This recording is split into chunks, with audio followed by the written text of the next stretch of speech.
So when you say, doctor, that there's no money in curing disease,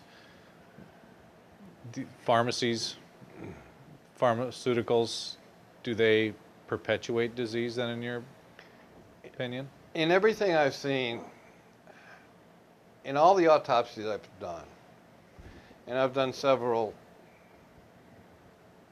like more than I can count, of cancer patients, not one of them died of cancer.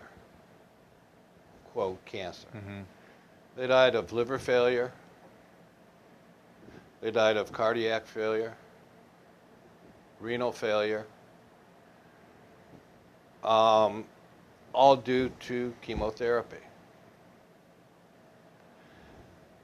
I remember I had an internist and a hospitalist as one of my students, and she studied with me for about 7 months, 8 months.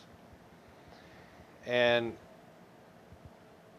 we got a patient that had been through chemo and radiation, and they had cooked her liver and cooked her kidneys.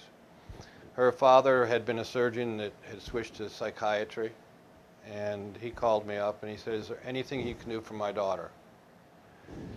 And we looked at the blood work and realized she had no organ function to speak of left. And I said, "We can make her more comfortable, but the radiation treatment that they used on her has actually destroyed her organs." And so we did what we could. She'd been given 3 weeks, we gave her 6 months. And she got time to say goodbye to her family.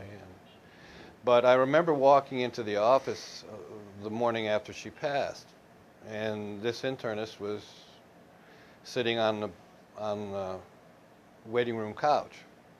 We hadn't opened yet. And I said, "What's the problem?" And she looked at me and she said, "I'm doing the death certificate, and I don't know what to write for cause of death." I said, "You might try writing the truth for a change." And she looked at me and she said, "You know how much trouble I can get in by doing that?" I said, "If you're going to study with me, you're going to write the truth. If not, go on home." Mm-hmm. And she wrote radiation poisoning, cause of death. She's the only doctor I've ever seen do that. She actually had the courage to tell the truth. Mm-hmm. God forbid that you should ever change a cause of death at a university hospital when you're doing autopsies.